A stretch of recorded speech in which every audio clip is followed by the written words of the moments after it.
Everyone knows that Rome was the greatest empire in history. Everyone knows about the invincible legions, the roads that cut across continents, the generals who made kings tremble just by hearing the name of Rome. But there's something almost no one talks about, and it changes everything you think about this empire. There was a day when Rome was one decision away from ceasing to exist.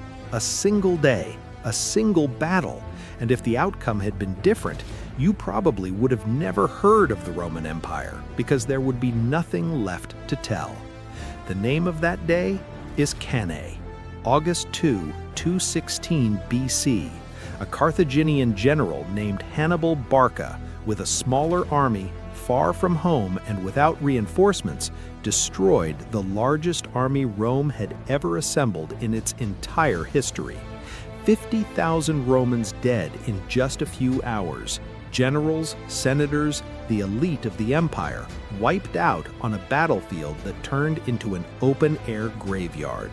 And the most remarkable thing was not the defeat itself, it was what Rome did afterward, because what happened in the weeks following Cannae is one of the most disturbing and most inspiring stories that antiquity has left us. In this video, you will discover how a single man, driven by an oath made in childhood, nearly erased Rome from the map. You will understand the most elegant military trap ever executed in ancient history, a maneuver so brilliant that it is still studied today in military academies around the world. And you will see how an empire on the brink of total collapse found in the depths of despair something Hannibal could never destroy. Stay until the end because this story has a twist that most history books do not dare to tell the way it deserves. If you've made it this far, you are not an ordinary viewer. You are part of a legion that refuses to let the history of Rome die. But most people who watch this channel are still not subscribed. If this story gave you something, you already know what to do. Click the red button below, subscribe, and turn on the bell, because the more this legion grows, the deeper we can go, into the dark, forgotten stories that no one else dares to tell. Now lean back in your chair. Rome is about to speak. Rome was not just an empire, it was an idea so powerful, so deeply rooted in the minds of its citizens and its enemies, that it seemed to transcend reality itself. For centuries, the Roman legions had swept entire peoples, kingdoms, and civilizations off the known map, building a reputation that functioned almost like a psychological weapon. Even before the battle began, many had already surrendered. The Roman Empire did not dominate only territories, it dominated imaginations. This military power, forged through decades of wars, brutal discipline, and strategic engineering, had created something dangerous within the Romans themselves, the certainty that they were invincible. And that is exactly where the problem lies. When an army or a nation begins to believe it cannot be defeated, it starts making mistakes it would never make with humility. History shows this time and again. From the secede of empires to the collapse of giant corporations, arrogance always precedes downfall. But Rome, at that moment, could not see the precipice ahead. Every victory seemed to confirm what they already believed. They were the chosen ones. And it was precisely this blind confidence, this sense that no enemy could ever be great enough, that set the stage for one of the bloodiest days in human history. An enemy unlike anything Rome had ever faced was on the way, and he understood very well the power of others' arrogance. Hannibal Barca was not just a general, he was an obsession with legs. From childhood, he grew up hearing stories of Carthage's humiliation at the hands of Rome, and legend has it that still a boy, he begged his father to go to war. His father agreed, but with one condition, that Hannibal swear before the gods eternal hatred toward Rome. He swore, and he took that oath so seriously that he dedicated his entire life, all his genius, and all his strategic cruelty to a single goal: to destroy the heart of the empire. What made Hannibal truly terrifying was not just his courage, it was his mind. He understood that Rome could not be defeated head-on in open battle with brute force, so he did the unthinkable. He crossed the Alps in winter with elephants, cavalry, and tens of thousands of soldiers through a route no enemy had ever dared attempt before. He lost men to the cold, to avalanches, to hunger, but he arrived in Italy through the back door, exactly where Rome did not expect him. This move was more than tactical. It was a declaration that the rules of the game had changed, and Rome felt it. It felt it in its flesh in the first battles that it was facing something different, a general who didn't play by the book, who turned the enemy's strengths into weaknesses and used the terrain itself as an ally. Hannibal was the kind of adversary who makes you question everything you thought you knew about war and about yourself. But the worst was still to come, and Rome, still too confident in its own size, was about to make the mistake Hannibal had planned from the very beginning. And that is exactly what happened. The Second Punic War, as it came to be known, did not begin at Cannae. It was building like a storm on the horizon before breaking in full force.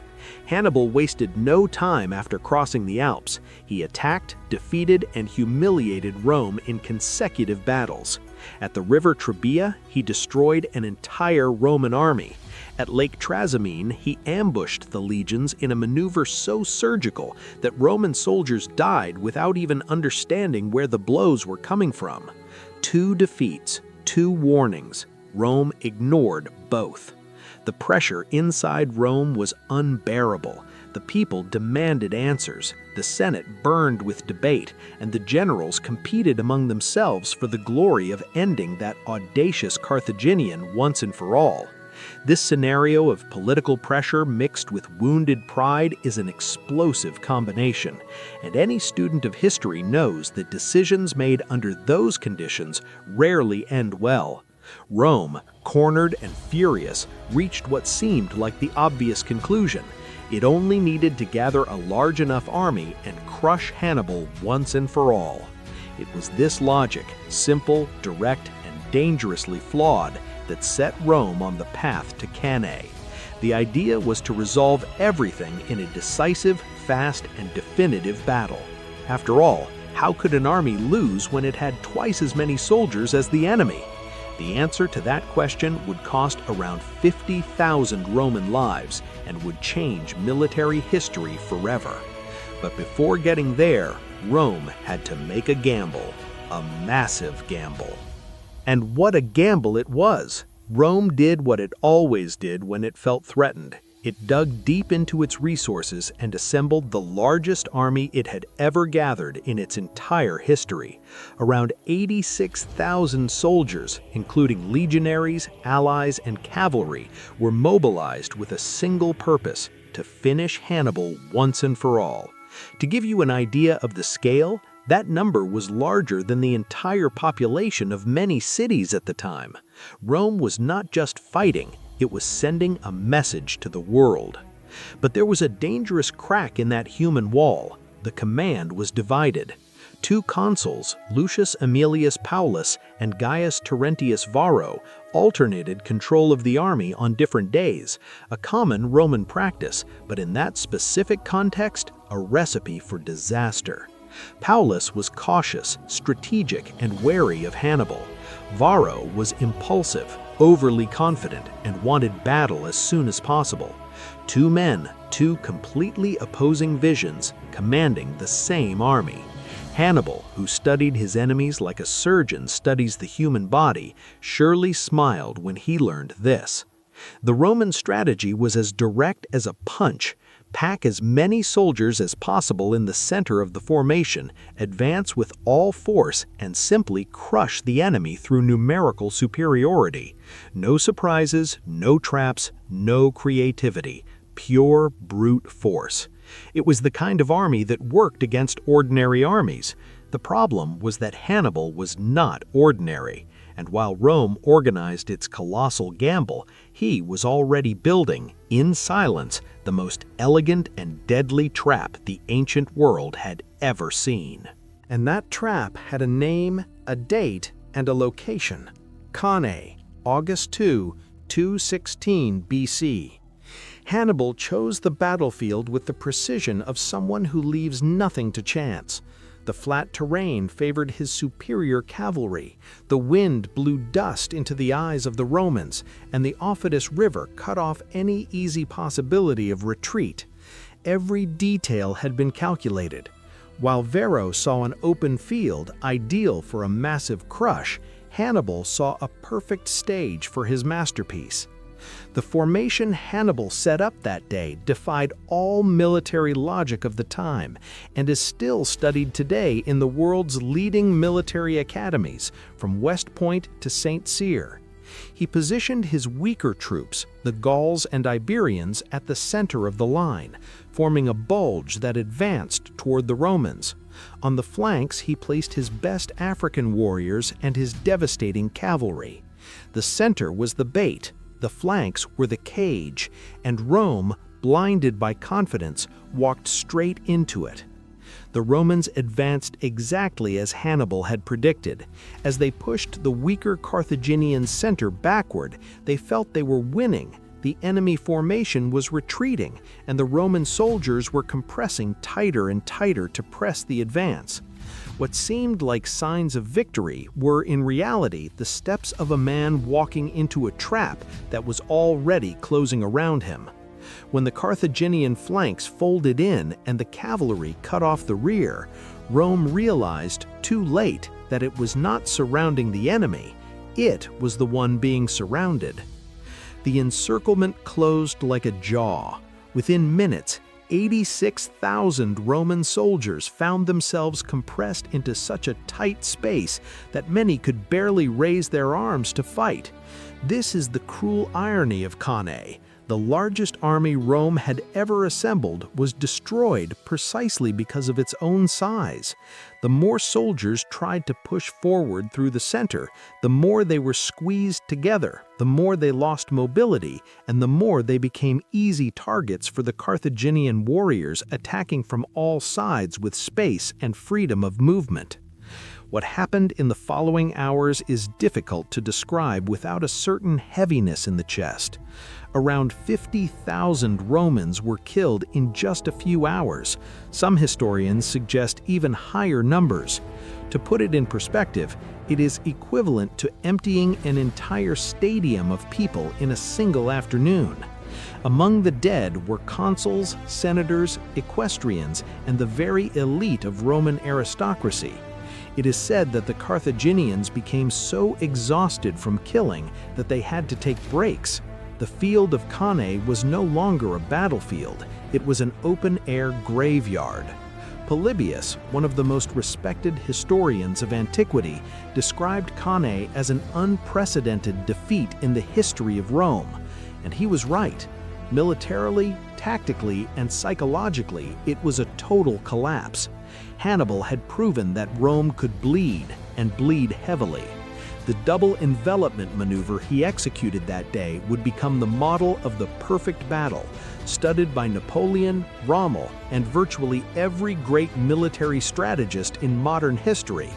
But while the world was still processing the magnitude of that massacre, Rome faced something even more terrifying than defeat: collapse from within. The news reached Rome like a lightning strike. The streets, usually teeming with life, filled with mourning, screams, and a heavy silence more frightening than any noise. Entire families had lost sons, husbands, fathers. The Roman aristocracy had been decimated in a single day. The Senate, which had always been the heartbeat of the empire's decisions, gathered in shock, trying to find answers to a question it had never needed to ask before. What do we do now if Rome can truly be destroyed?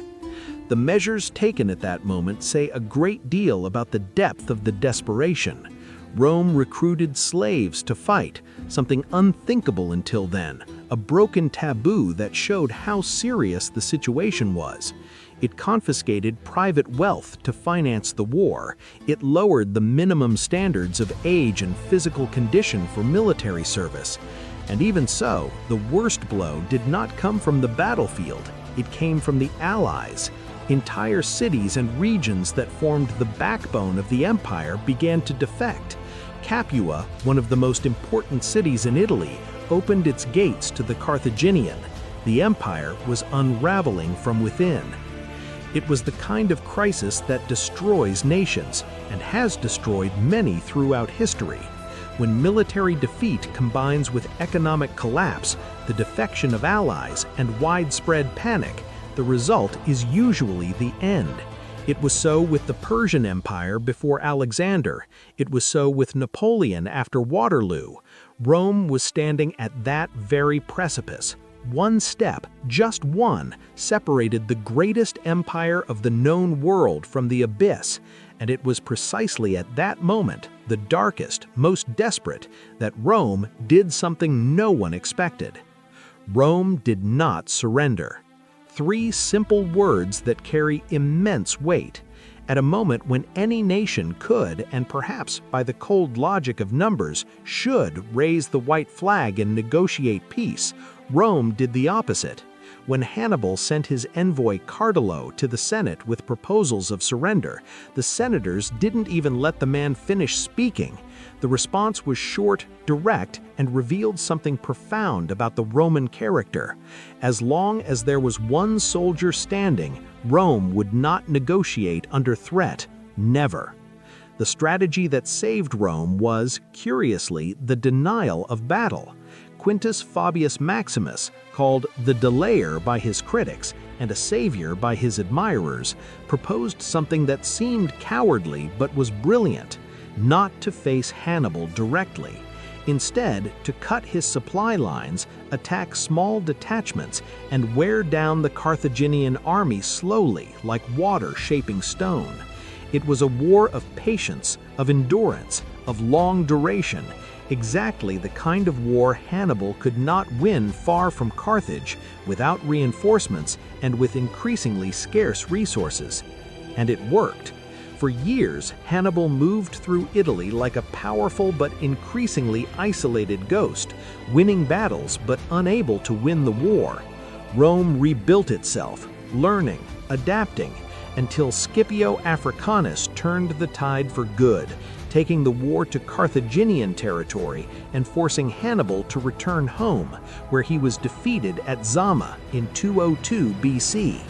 Rome did not just survive, it emerged from the abyss stronger, wiser, and more determined than when it entered. And this story, which once seemed destined to end, became one of the greatest examples of resilience ever recorded in human history. Rome was destroyed at Cannae, and yet Rome survived.